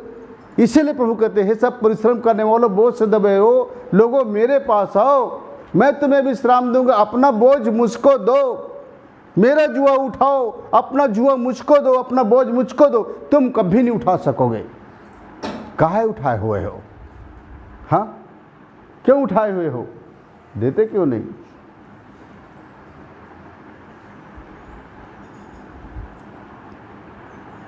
हाँ उठाना अपना अपने ऊपर उठा रहे हैं। ये है भीड़। किसका भीड़? चिंता का। किसका भीड़? तनाव का, डिप्रेशन का। किसका भीड़?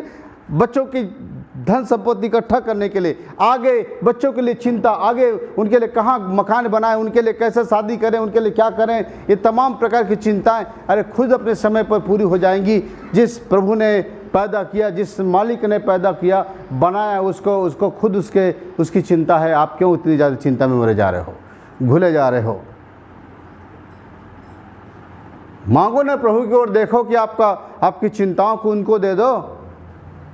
पतरस की पुस्तक में तो लिखा है ना कि अपनी चिंता उस पर डाल दो और उसको तुम्हारा ध्यान है। तो कहे अपनी चिंता है। ये भीड़ है, ये भीड़ है ना। तो पहला संसार है, दूसरा धन तथा पद है, और तीसरा भीड़ है।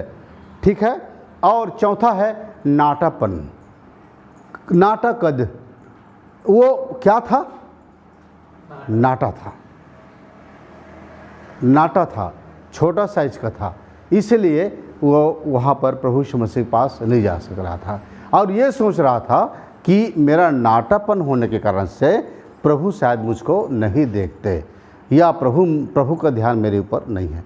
लेकिन प्रभु जानते कौन मुझको कितना प्यार कर रहा है, कौन मेरा खोजी है और कौन मुझे चाहता है और कौन मुझे बुलाता है, कौन मुझे पुकारता है। अगर वो गुलर के पेड़ पे नहीं चढ़ा होता तो भी प्रभु यीशु मसीह जक्कई के घर जरूर गए होते, जक्कई से जरूर मिले होते। जितने आज खोजी हैं वो प्रभु यीशु मसीह को पाते हैं, वो उस परमेश्वर पिता को भी पाते हैं, क्योंकि जो उसके खोजी होते हैं। इसके लिए किसी और चीज़ की ज़रूरत नहीं होती है। भीड़ है ना, भीड़ के लिए आप इब्रानी 5:11-14 पढ़ सकते हैं। उसमें ये बताया गया है कि तुम समय को देखकर अभी तक तुम क्या हो? बालक के समान हो, मतलब अभी तक नाटापन है तुम्हारे अंदर। मसीह में बहुत से लोग आगे होते हैं और मसीह में आने के बाद भी उनकी वृद्धि नहीं हुई होती, वो आगे बढ़ नहीं पाते हैं और वो छोटे के छोटे रहते हैं। यही नाटापन है। इब्रानी 11:14 में यही बात बताया गया है कि तुम समय को देखते हो तुमको गुरु हो जाना चाहिए, लेकिन आज भी तुम दूध पीने वाले हो, अन्न खाने वाले नहीं हो। हाँ, मतलब अभी तक तुम्हारी बाढ़ क्यों नहीं हो रही है, वृद्धि क्यों नहीं हो रही? आपका बच्चा अगर छोटा सा बच्चा है, अगर आपका बच्चा बढ़ना बंद कर दे, अगर आपका बच्चा उतना ही बड़े रहे और उम्र उसका 3 साल हो जाए, 5 साल हो जाए, तब आप कैसा करेंगे बताइए? कहेंगे ना ये तो बच्चा का बाढ़ रुक गया, ग्रोथ रुक गया। वैसे ही आज बहुत से मसीह हैं जिनका ग्रोथ रुका हुआ है, बाढ़ रुका हुआ है, वो बढ़ नहीं पा रहे हैं, नाटे हैं, इसलिए यीशु को देख नहीं पा रहे हैं अपने नाटापन के कारण से। यही है। और इसलिए वो अपनी धार्मिकता का सहारा लेते हैं और इसलिए गुलर का पेड़ है। पांचवा रुकावट गुलर का पेड़ है। और गुलर का पेड़ का मतलब होता है मनुष्य की धार्मिकता। गुलर का पेड़ का मतलब होता है मनुष्य की धार्मिकता।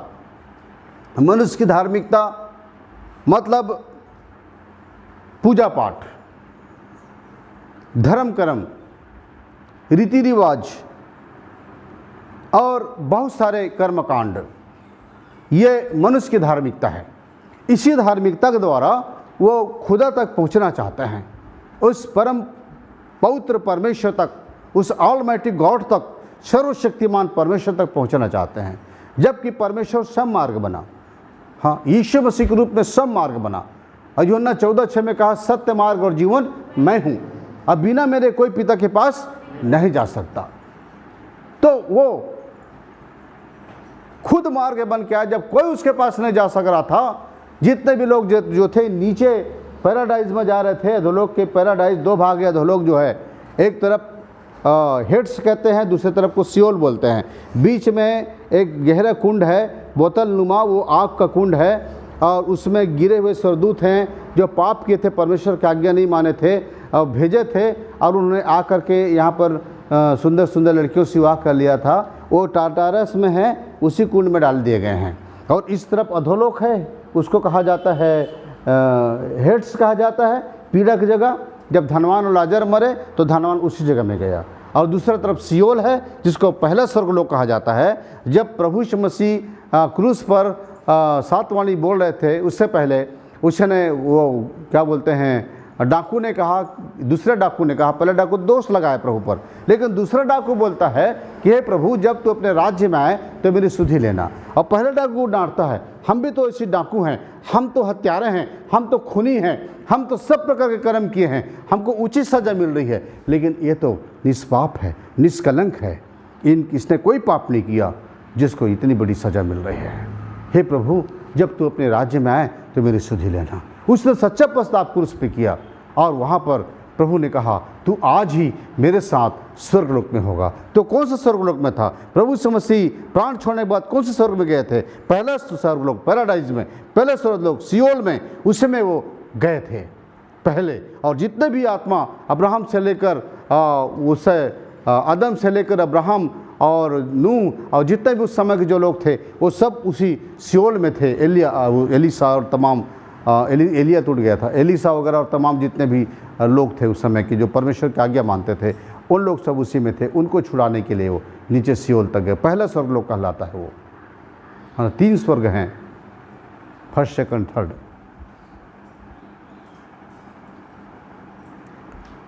है ना। तो प्रियो, और वैज्ञानिक के अनुसार 7 आसमान हैं। वैसे भी 7 आसमान कहा जाता है, 7वां आसमान, पर वैज्ञानिक भी 7 आसमान के बारे में बताते हैं। तो प्रियो, मैं आपको ये मेरा टॉपिक नहीं है तो मैं उसमें अभी आज नहीं बता रहा हूँ। मैं ये बताना चाहता हूँ कि एक गुलर का पेड़ मनुष्य की धार्मिकता है, मनुष्य की धार्मिकता। और मनुष्य गुलर के पेड़ पर चढ़ा हुआ है और कहता है कि हम परमेश्वर को गुलर के पेड़ में चढ़ के पा जाएंगे। अब देखिए, परमेश्वर मनुष्य को ढूंढने के लिए नीचे आ रहे हैं, धरती पे आ रहे हैं। मनुष्य को ढूंढने के लिए धरती पे आ रहे हैं, नीचे आ रहे हैं। और मनुष्य परमेश्वर को पाने के लिए कहाँ जा रहा है? ऊपर जा रहा है, गुलर के पेड़ में जा रहा है। माने अपनी धार्मिकता से, अपनी पूजा पाठ से, अपने कर्म कांड से, कर्म धर्म से, अपना दान पुण्य से, अपना इन तमाम चीज़ों से वो परमेश्वर को पाना चाहता है, जबकि संभव नहीं है। कोई रास्ता नहीं है जो परमेश्वर मनुष्य को पहुंचाए, क्योंकि सब रास्ते में पाप का रास्ता है। अब इसलिए परमेश्वर को खुद नीचे आना पड़ा और वो नीचे आ रहा है और ये जक्कई ऊपर जा रहा है। हाँ, यीशु मसीह को पाने के लिए ऊपर जा रहा है और यीशु मसीह जक्कई को पाने के लिए नीचे आ गए हैं। कैसे मिलन होगा? आप तो अपने कर्म कांड में, अपने धर्म कर्म में, अपने पूजा पाठ में, अपने तमाम रीति विधि में आप ऊपर चढ़े हुए हो। हाँ, और खुदा बाप आपके लिए नीचे उतरे हुए हैं, तो मुलाकात कैसी होगी? कैसे मुलाकात होगी? आपको भी तो नीचे उतरना पड़ेगा ना। जब वो अपना सिंहासन छोड़कर, महिमा के सिंहासन छोड़कर, इतना ऐसी जगह पर जहाँ पर स्वर्गदूत उसके पवित्र पवित्र पवित्र कहते हैं परमेश्वर को, हर समय उनकी स्तुति होता है, ऐसी जगह जहाँ पर उनकी आज्ञाएं मानी जाती है, उस जगह को, महिमा के स्थान को छोड़कर परमेश्वर इस गंदे जगह पर आया। कौन अपने बच्चे को कोठे में, जहाँ पशुओं के मलमूत्र पड़े हैं, गंदा जगह है, कौन ऐसी माँ अपने बच्चे को गंदे जगह में, पेशाब में, मलमूत्र में अपने बच्चे को पैदा कर सके, करेगी? बताइए आप, कौन करेगी? जब यीशु मसीह आए तो बैतलहम में हर घर फूल था, कोई अपने घर को प्रभु यीशु मसीह के लिए नहीं खोला। शैतान सब दरवाज़ा बंद करा दिया। देखिए कहाँ जन्म लेता है ये मरियम, एक बेबस माँ, एक लाचार माँ अपने बच्चे को कहाँ जन्म देती है? एक गौशाले में, भेड़ों के उस गौशाले में, जहाँ जानवर थे, गाय भेड़ बकरी तमाम थे, उस समय उतनी गंदी बदबू की जगह में उसने अपने बच्चे को जन्म दिया। उसके लिए कहीं जगह नहीं था। हाँ, और इसमें भी लिखा भी है, वो अपने घर आया। यूहन्ना 1:12, यूहन्ना का पुस्तक आप निकाल लीजिए, यूहन्ना रचित सुसमाचार, और उसका 1:11 पद आप पढ़ दीजिए। 1:11 में लिखा है, वो अपने घर आया और उसके अपनों ने उसे ग्रहण नहीं किया। वो अपने घर आया और उसके अपनों ने उसे ग्रहण नहीं किया। हाँ, यह इस पृथ्वी में अपने लोगों के बीच जिसे अपना घर मानता था। हाँ, इस्राएल लोग बनाते थे क्या? कितना बड़ा मंदिर 40 साल के बनाए थे और कहते थे परमेश्वर का घर। जब इस पृथ्वी पर परमेश्वर आए तो उन्होंने किसी ने उसको ग्रहण नहीं किया, सबका दरवाज़ा बंद हो गया और गौशाले में प्रभु को जन्म लेना पड़ा, गंदी जगह पर। और कोटना जो लार से थूक से जानवरों का लिपटा हुआ था, भरा हुआ था, वहाँ एक बेबस माँ अपने बच्चे को पैरा में उसमें डाल करके और कपड़े में ये करके लिटाती है उस गंदे से कोटने में, चरनी में।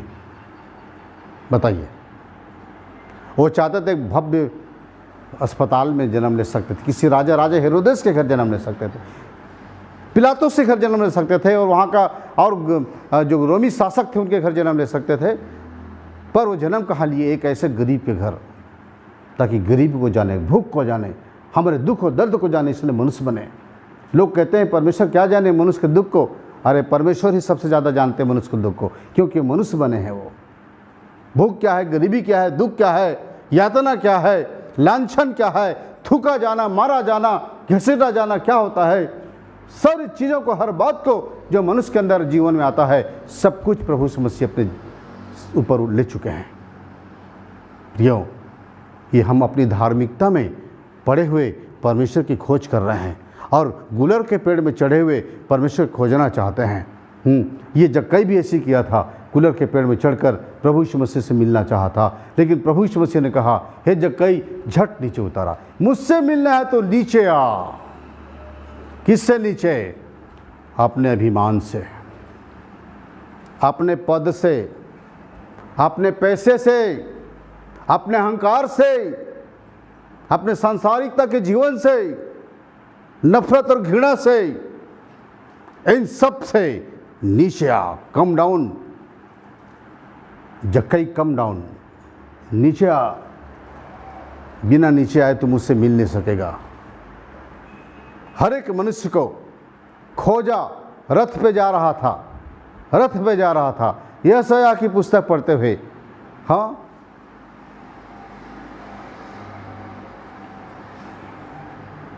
रथ पे बैठा हुआ था।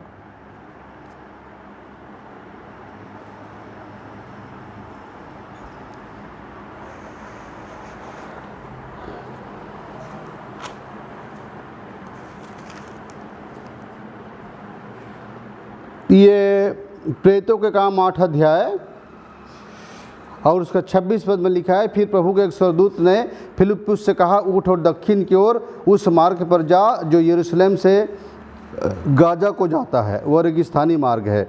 वो उठकर चल दिया और देखो, कूश देश का एक मनुष्य आ रहा था जो खोजा और कुशियों के रानी कंदाके का मंत्री और खजांची था, और वह आराधना करने को यरूशलेम आया हुआ था।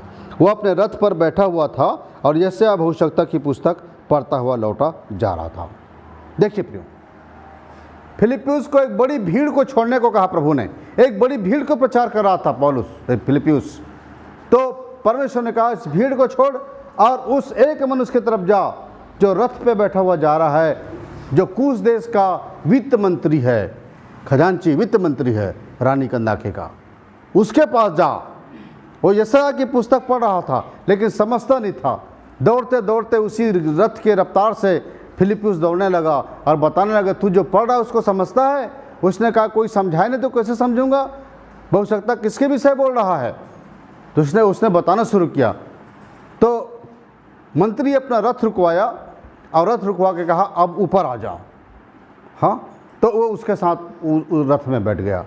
रथ रोकना पड़ा और जब सब कुछ बता दिया तो फिर फिलिप्पुस रथ से नीचे उतर गया और उसको कहा, कम डाउन, रथ से नीचे उतरो। सब कुछ जानने के बाद अब रथ से नीचे उतरो। घोड़ा रथ को खींचता है। घोड़ा मतलब हॉर्स पावर। हाँ, एक घोड़े की ताकत, एक मोटरसाइकिल में एक घोड़े की ताकत है 100 सीसी में। देखिए एक घोड़ा में कितना ताकत होता है, सोचिए आप। आज मनुष्य उसी हॉर्स पावर में दौड़ रहा है, रथ में सवार है, ऊंचाई पे सवार है। जब तक नीचे नहीं उतरेगा तब तक परमेश्वर से नहीं मिल सकता। वो फिलिप्पुस ने कहा, नीचे उतर, अगर परमेश्वर को पा गया तो जान लिया तो, अपना सब कुछ त्याग दिया तो नीचे उतर। और कहा, मैं मुझे बपतिस्मा लेने में क्या रोक है? तो उसने कहा, पहले नीचे उतर, तब होगा तुझे। वैसे नामान सेनापति था, वो भी झुकना नहीं चाहता था, लेकिन एलीशा ने उसे 7 बार झुकाया, उसके अभिमान को, घमंड को तोड़ के। नीचे, कम डाउन, नीचे आओ, नम्र और दीन बनो, तब कहीं तुम जाकर उस परमेश्वर से मिलने पाओगे। परमेश्वर अभिमानियों का सामना करता है, दीनों पर अनुग्रह करता है। उस परमेश्वर को पाना है तो नीचे उतरो, पद से, धन से, पावर से, घमंड से, अभिमान से, नफरत और घृणा से और अपने पाप की तमाम चीज़ों से नीचे उतरो, तो कहीं जाके परमेश्वर तुम्हारी मुलाकात होगी। यह है गुलर का पेड़, हमारी धार्मिकता। हम इसी में रह करके, दान पुण्य करके, पूजा पाठ करके और रीति विधि मान करके और तमाम चीज़ों को तीज त्योहार मान करके हम सोचते हैं कि हमने बड़ा काम कर दिया। नदियों में नहा लिए तो कुछ सोच लिए अपना पाप कट गया। हाँ, मुड़ मुड़ा लिए तो कहते शुद्ध हो गए, पवित्र हो गए। मुड़ मुड़ाए हरी मिले तो सबले मुड़ मुड़ाए, वो कबीरदास ने कहा ना। ये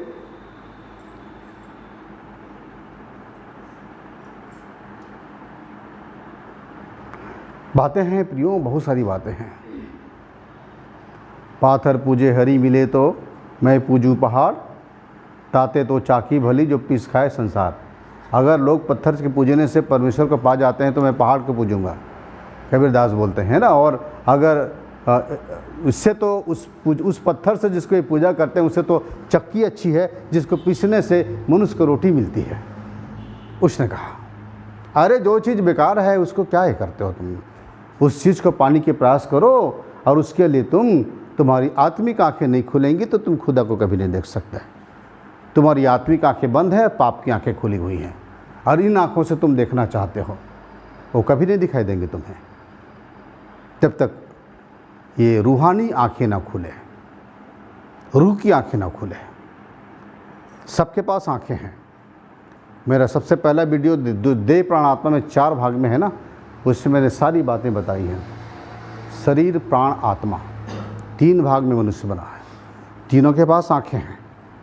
शरीर की आंखें ये है, मन की भी आंखें हैं, जो पौलुस ने इफिसी 1:18 में कहा है, तुम्हारी मन की आंखें ज्योतिर्मय हो।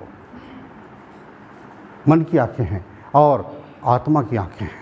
आत्मिक आंखें जब खुल गई तो पौलुस देखा परमेश्वर को। आत्मिक आंखें खुलती है तब आप परमेश्वर को देखने पाते हैं, स्वर्गीय दुनिया को देखने पाते हैं। ये सबके पास आंखें हैं। लोग शरीर की आंखें तो खोले हुए हैं पर अंदर मन की आंखें और आत्मा की आंखें बंद पड़ी हुई हैं। कहाँ से पाओगे? और ऊपर से दावा है कि गुलर के पेड़ में चढ़े हुए हैं और कहते हैं हम तो बहुत ऊपर चढ़ गए हैं। जैसे मान लो वो कुतुब मीनार बना रहे थे ना, वो खंभे बना रहे थे, वो उत्पत्ति में शुरू से 11 अध्याय के में बताया भी हूँ कि आओ हम अपना नाम करें, इतना बड़ा खंभा बना लें कि सबको दिखाई दे दो धरती पे, है ना, अपना नाम करने के लिए। परमेश्वर मारा उसको, बिजली गिरा के तोड़ दिया उसको, बोला अपना नाम करोगे, मेरा नाम कहाँ होगा दुनिया में? कौन मुझे?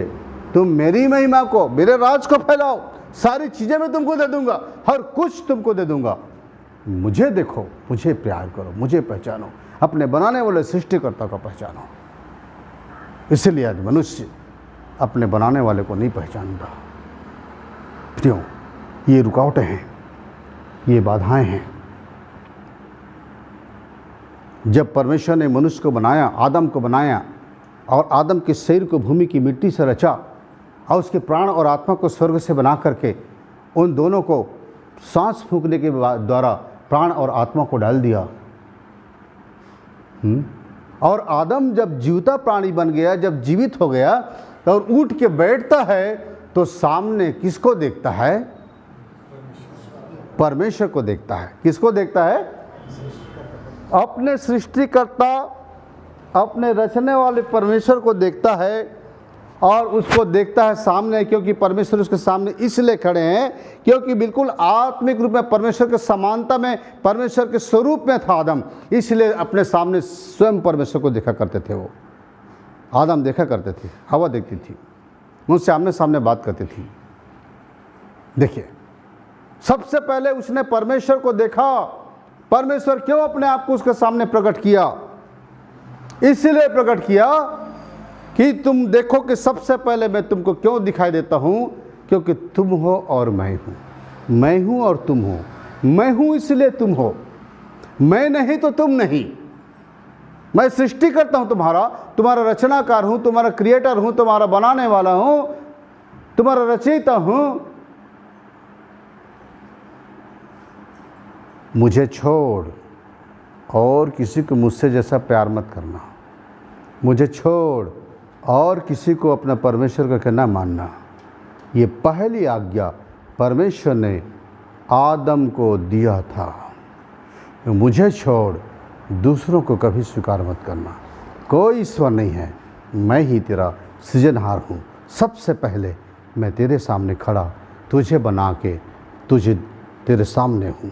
तू मुझे देख और पहचान, अपने सृष्टिकर्ता, अपने रचने वाले को, अपने परमेश्वर को और अपने पिता को, जिसे तुझे जन्म दिया, बनाया।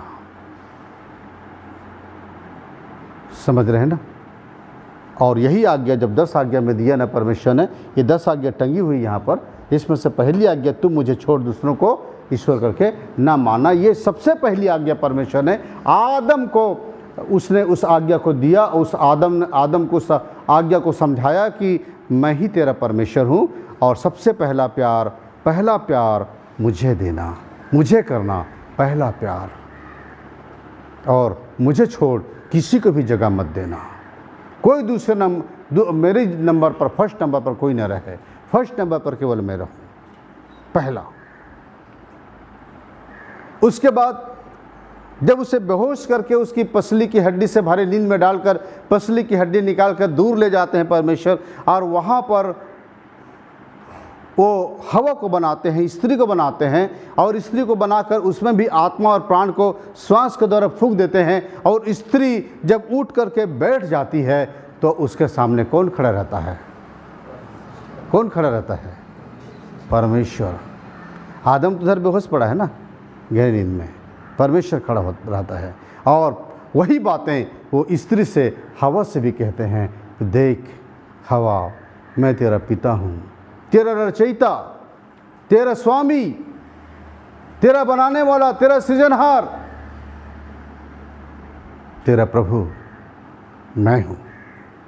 पहला प्यार तुम्हारा मैं हूँ, पहला प्यार मैं हूँ। मुझे छोड़ किसी को पहला प्यार मत करना, और मुझे छोड़ किसी को ईश्वर करके मत मानना। किसी को ईश्वर करके ना मानना, मैं तेरा परमेश्वर हूँ। ये आज्ञा 10 आज्ञा में से पहले प्रभु यीशु मसीह ने इस 10 आज्ञा को 2 आज्ञा में सिमट करके बताया, सिमटा के बताया कि पहला आज्ञा है कि तू अपने परमेश्वर से अपने सारे मन, सारे प्राण, सारे शक्ति, सारे बुद्धि के साथ प्रेम रख। तू अपने परमेश्वर के साथ सारे मन, सारे प्राण, सारे बुद्धि, सारी शक्ति के साथ प्रेम रखना। और दूसरी आज्ञा, अपने पड़ोसी से अपने समान प्रेम रखना। पड़ोसी कौन है? और सबसे पहला पड़ोसी तो अगर आपका पति है तो है,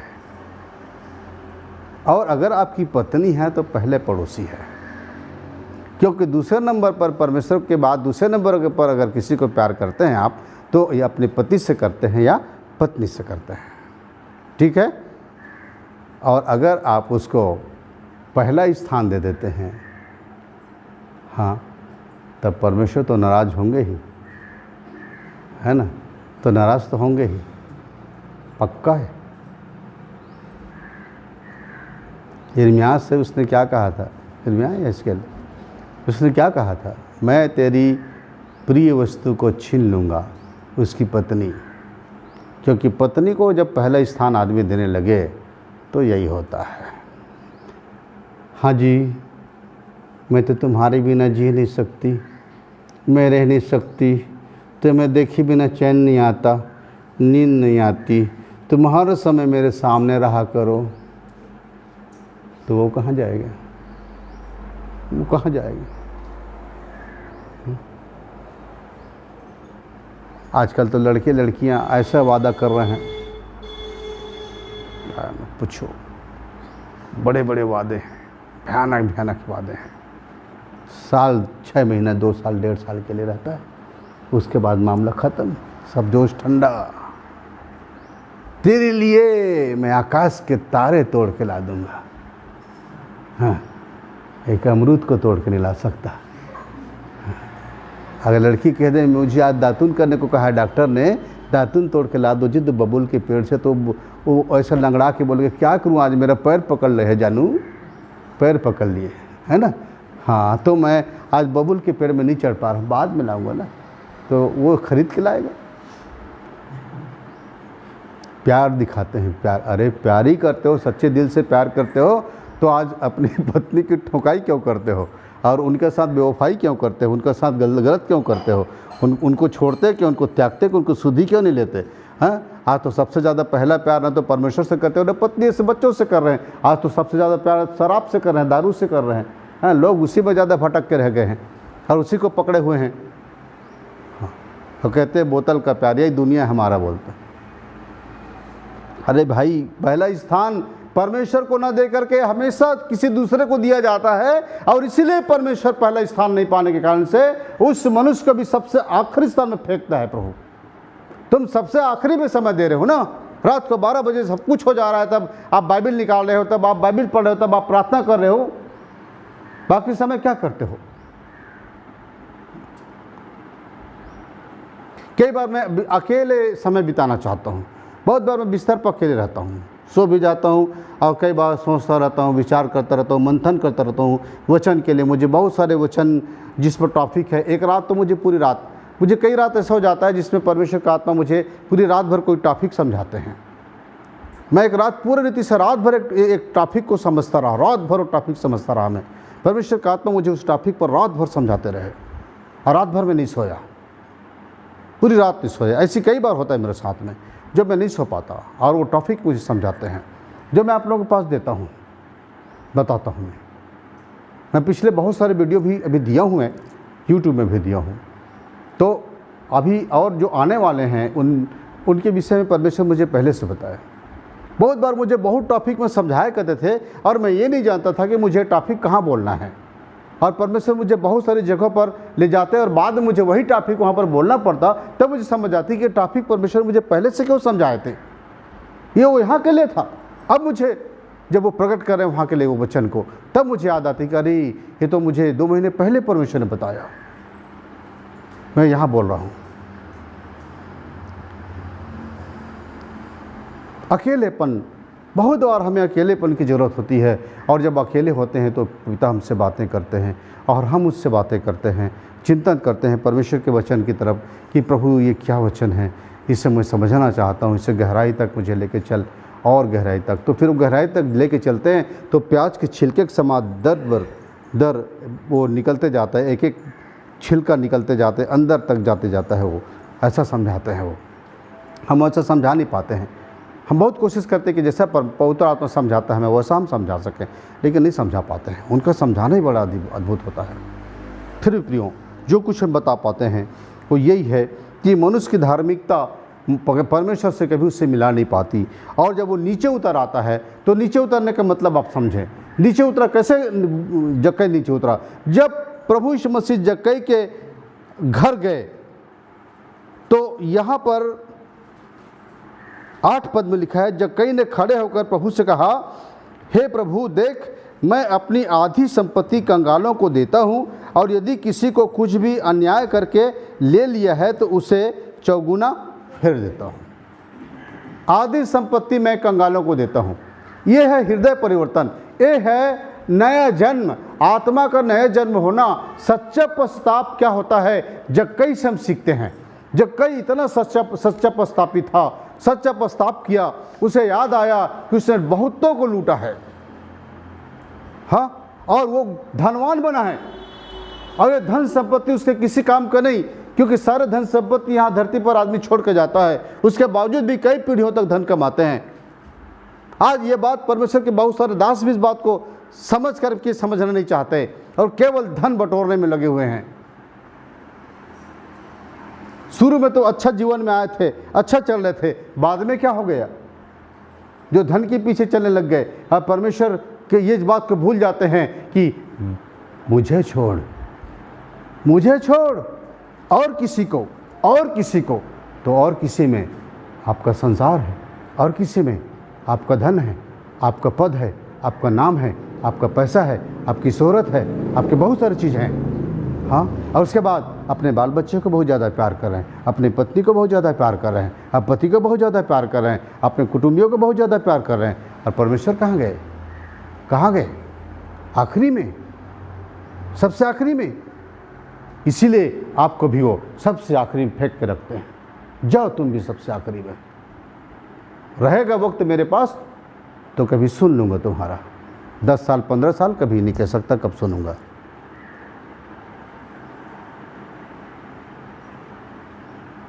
अपने बनाने वाले के नहीं हुए आप, तो फिर अब किसके होगे? जिसने आपको रचा, जिसने आपको पैदा किया, और उसको तो खोजो। जिन चीज़ों को पकड़ के बैठे हुए हो वो है क्या परमेश्वर? उन्हें बनाया है आपको। आज बहुत सारे लोग हैं जो इस प्रकार के चीज़ें करते हैं, और ये अपनी धार्मिकता पर है। सच्चा प्रस्ताव किया है जक्कई ने, और जक्कई का प्रस्ताव सच्चा था। और वो कहता है मैं आधी संपत्ति कंगालों को देता हूँ, और उसके बाद जिन जिन से मैंने छीना है, लूटा है, उन सब को मैं उनका चौगुना फेर देता हूँ। जितना छीना था उसका मैं कितना फेर देता हूँ? 4 गुना फेर देता हूँ। 4 गुना में फेर देता हूँ। यह है पश्चाताप। तब प्रभु यीशु मसीह कहते हैं, क्या कहते हैं? आज इस घर में उद्धार आया है। सच्चा परिवर्तन ही उद्धार को लाता है। संपूर्ण परिवर्तन हमारे जीवन में। मन फिराव का मतलब ये नहीं है कि रोज़ आप मन फिराते रहें और कहते रहे प्रभु मैं आज ये कर डाला, मैं प्रभु वो कर डाला, मैं ये पाप कर डाला, और रोज़ करते रहते हैं, रोज़ मन फिराते हैं। ये नहीं, आप पाखंड है, ये पाखंडी है। फिर आपने छोड़ दिया तो छोड़ दिया। ऐसा छोड़ो कि फिर कभी मत पकड़ो। कहो यीशु मसीह से तुलना करो तराजू में। एक तरफ यीशु मसीह को रखो, दूसरी तरफ उन चीज़ों को रखो। किससे ज़्यादा प्यार करते हो? देखो आप, मैं अपने लिए वही करता था। जब पूरे उस समय जब प्रभु मेरी सेवा आई थी तो बहुत ज़्यादा उम्र का मैं नहीं था, क्या पता 27-28 साल का रहा हूँगा।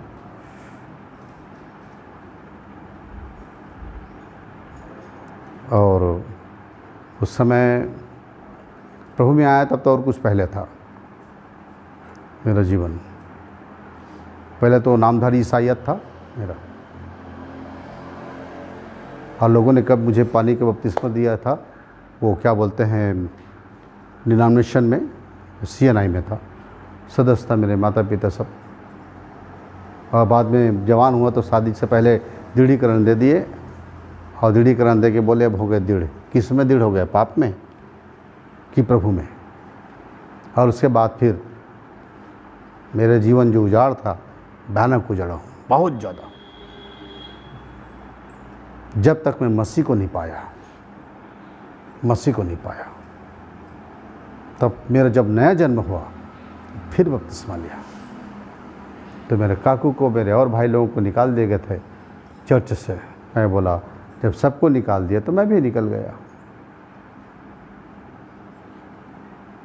फिर प्रभु मुझे सेवा के लिए बुलाया है। सब कुछ बदलने के बाद मैं एक तरफ अपने प्रभु को रखता, दूसरी तरफ उन चीज़ों को रखता कि कौन ज़्यादा अच्छा है, कौन ज़्यादा प्यार करता मैं किससे। इसीलिए अगर मेरा प्यार उनके तरफ कहीं किस चीज़ की तरफ ज़्यादा रहता था तो मैं देखता था कि इधर मेरा झुकाव थोड़ा ज़्यादा आ रहा है प्रभु से, तो मैं उसे फिर ये करता, और उसके बाद अपने प्रभु की तरफ आता। कहता नहीं प्रभु, आपसे बढ़कर कोई नहीं दुनिया में। हालांकि मेरे भी फैमिली है, पत्नी है, बच्चे हैं। मेरी पत्नी और बच्चे अच्छी तरह जानते हैं कि मैं कितने कितने दिनों तक उनको छोड़ करके परमेश्वर के सेवकाई के लिए निकल जाता था। उन्होंने भी बहुत दुख सहा मेरे साथ, काफ़ी दुख सहा है। कलीसिया बनाना कोई इतनी आसान काम नहीं है, लोगों को परमेश्वर तक लाना इतनी आसान काम नहीं है, प्रभु की सेवा करना आसान काम नहीं है, कांटों का रास्ता है। जो लोग केवल परमेश्वर के भरोसे पर चलते हैं उनके लिए बड़ा मुश्किल जाता है। जो पहले से प्लेटफार्म पाए रहते हैं वो लोग तो ऊंचा हो जाते हैं, बढ़ जाते हैं, और उनका उद्देश्य अलग रहता है, तो बात अलग है। मेरा उद्देश्य तो ये है नहीं। तो इसलिए प्रियो मेरा भी उसी जीवन परिवर्तन हुआ ना, तो मैं जक्कई के लिए, जक्कई ये टॉपिक मुझे बहुत ही अच्छा लगता है। और मैं जक्कई के विषय में जब देखता हूँ तो जक्कई के हृदय परिवर्तन बहुत गजब हृदय परिवर्तन है। और जो बदल गया तो बदल गया। जक्कई ने सब कुछ छोड़ दिया यीशु मसीह के लिए। क्या आप सब कुछ छोड़ना चाहते हैं? यीशु मसीह के लिए अगर वक्त आया तो आप सब कुछ आपको दांव पे लगाना पड़ेगा, आपको छोड़ना पड़ेगा। ऐसा प्यार करते हैं क्या प्रभु से? आप ऐसा प्यार नहीं कर सकते आप प्रभु से, तो आप नहीं कह सकते कि मैं प्रभु का हूँ या प्रभु मेरा है। आप प्रभु को आप सच्चा प्यार करते हैं तो आप सबसे पहला स्थान प्रभु को दीजिए, पहला स्थान दीजिए, तो पहला स्थान प्रभु भी आपको देंगे। पहला स्थान लोग परमेश्वर को अपना स्थान ही नहीं दे रहे हैं और कहते हैं सब कुछ फर्स्ट क्लास आशीष हमको मिले। फर्स्ट क्लास आशीष कहाँ से मिलेगी भाई? आपको तो फोर्थ क्लास भी नहीं मिलेगी। पता नहीं कितने दूर फेंकेगा वो, कितने नंबर पर। पहला फर्स्ट क्लास आशीष चाहते हैं तो फर्स्ट क्लास प्यार भी तो करिए। पहला प्यार प्रभु को, पहला प्यार प्रभु है। उसके बाद और नंबर आता है पड़ोसी का, जिसमें कलीसिया है, आप लोग हैं और तमाम हैं, पत्नी हैं, बच्चे हैं। ये तो जक्कई के पास ये 5 रुकावटें थी। पहला संसार, दूसरा धन तथा पद, तीसरा भीड़। संसार, धन तथा पद में दूसरा और तीसरा भीड़ मतलब सांसारिकता, झाड़ी कहना चाहिए। संसार की उलझनें, संसार की चिंताएं, संसार की ढेर सारी बातें। और चौथा जो था नाटापन था, मतलब उससे प्रभु में बढ़ना था और वो प्रभु में नहीं बढ़ा था। उतना उम्र हो जाने के बाद भी प्रभु में आए नहीं था, मतलब हकीकत में नाटा भी था। और वो लोग जो बहुत विश्वासी हैं, जो लोग परमेश्वर में बढ़े नहीं होते, उनमें नाटापन होता है, जो परमेश्वर में ऊंचाई पे नहीं आ पाए। अब देखिए, आपका बहुत सारा उम्र निकल चुका है कई लोगों का, लेकिन इतना उम्र निकल जाने के बाद भी आप अभी तक प्रभु के देह में नहीं आए, अभी तक आप उद्धार नहीं पाए, अभी तक नया जन्म आपका नहीं हुआ, तो आप किस दशा में पड़े हैं? आप जैसे मान लो 1 मिनट के लिए आप पैदा किए बच्चे की तरह से आप झूले में पालने में पड़े हुए, ऐसा अंगूठा चूसते हुए, ऐसा लात मार मार के खेलते रहोगे, उतने बड़े बच्चे रहोगे। हाँ, अंगूठा चूस, आज बहुत से मसीह वैसी अंगूठा चूसते हुए ऐसा लात मार रहे हैं एक दूसरे को, वो भी उसका लात इसको पड़ रहा है, इसका लात उसको पड़ रहा है। हाँ, बहुत से मसीह ऐसी बच्चे के तमाम पड़े हुए हैं और अंगूठा चूसते हुए लात मार रहे हैं एक दूसरे को। लाती मारना है तो शैतान को मारो लात, वो तो लतखोर है, बिना लात खाए भागता नहीं, मारो उसको। तो प्रभु में जन्म पाओगे, प्रभु में सामर्थ्य पाओगे, प्रभु में बढ़ोगे, तब तो मारोगे लात उसको। वैसे प्रभु में नया जन्म पाए हुए, उद्धार पाए हुए एक दिन का बच्चा भी शैतान को लात मारता है, शैतान को लात मारता है, पक्का मारेगा वो लात। वैसे ही आज आप शैतान के सताए हुए हो, कहते हो शैतान ये कर दिया, वो कर दिया, उनके जीवन में, इसके जीवन में शैतान आया हुआ है। क्यों है शैतान? क्योंकि आपके जीवन में परमेश्वर नहीं है, परमेश्वर नहीं है और बाड़ा नहीं है, इसलिए आपके जीवन में सुरक्षा नहीं है, कांटों का तार नहीं है, दीवार नहीं है और स्वर्गदूतों की आपके पास चारों तरफ छाया नहीं है, सुरक्षा नहीं है।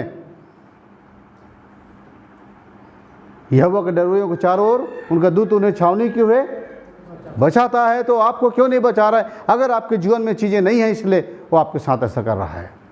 इसलिए प्रिय मैं कहता हूँ कि अगर आपके जीवन में पूर्ण परिवर्तन नहीं है, नए जन्म पाए हो, तो आपका जीवन में पूर्ण परिवर्तन होगा और आप जक्कई की तरह कहेंगे कि हे प्रभु, मैं सपना सब कुछ छोड़ता हूँ आपको पाने के बाद, और फिर मुझे अब किसी चीज़ का अब वो आकर्षण नहीं है, बाकी सेकेंडरी है, द्वितीयक है, दूसरे नंबर पर है। बाकी को दूसरे नंबर पर रखिए ना, पहले में परमेश्वर को रखिए। वो ये चाहते हैं, नहीं तो बहुत ज़्यादा जलन रखते हैं वो, बहुत जलन। अगर उसका जगह किसी को दोगे तो बर्दाश्त नहीं करेंगे वो। आप सोच लीजिए, आपने उनका जगह किस किस को दे रखा है। अगर आज का वचन आपसे बातें किया है या आपके हृदय को छुआ है, तो जक्कई की तरह आज आप भी कहिए कि प्रभु, मैं अपना ये जो कुछ मैं आज तक जिनको बहुत ज़्यादा चाहता था, जिनके पीछे दौड़ता था, आज मैं आपको देता हूँ और आपको अपने जीवन में पहला स्थान ग्रहण करता हूँ। मेरे हृदय में उद्धारकर्ता के रूप में मेरे भीतर आइए, मैं आपको स्वीकार करता हूँ। अपने पापों से सच्चा तौबा करिए, सच्चा पश्चाताप करिए और मानिए कि परमेश्वर आपसे प्यार करता है। तो एक तरफा प्यार बहुत ख़तरनाक होता है ना। अक्सर एक साइड कोई प्यार करे और दूसरा नहीं करे तो वो बड़ा एक तरफा प्यार है, वो अक्सर हानि करता है, एक को मारता है। चलिए, परमेश्वर पिता हमसे इतना प्यार किए कि अपना इकलौता पुत्र दे दिए। हाँ, हम लोग उससे प्यार नहीं कर रहे थे, एक तरफा प्यार परमेश्वर कर रहे थे, और उसका परिणाम क्या हुआ? यीशु मसीह को मरना पड़ा, है ना। तो आप भी एक तरफा प्यार मत करिए वैसा परमेश्वर से। वो प्यार कर रहा है आपको, कितने बार मारोगे उसको? कितने बार मारोगे? यीशु मसीह कितने बार क्रूस पे चढ़ाओगे? कितने बार?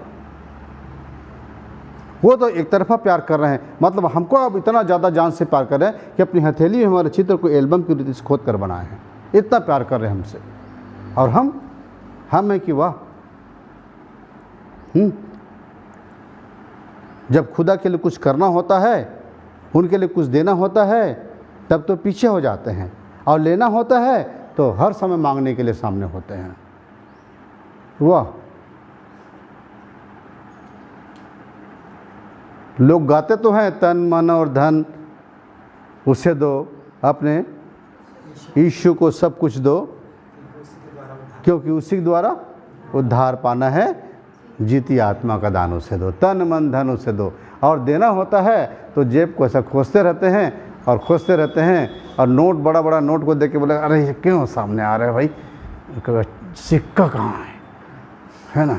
और जेब को ऐसा खोज के सिक्का को खोज के कहीं से भी निकाल लोगे, है ना, और गाना गाओगे, सब मैं देता हूँ, सब मैं देता हूँ, और सिक्का को डाल दिए।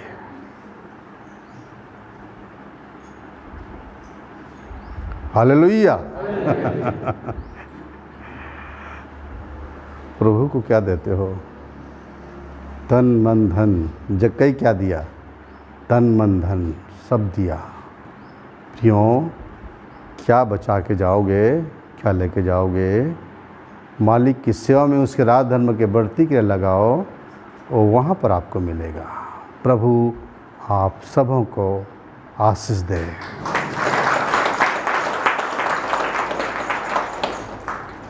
आगे हम आखिरी में जाएंगे प्रार्थना में, अभी तो आराधना के भाग बचे हुए हैं। हाँ, तो मैं बाकी यूट्यूब वालों को जय मसीह कहता हूँ कि आप लोगों को जय मसीह की।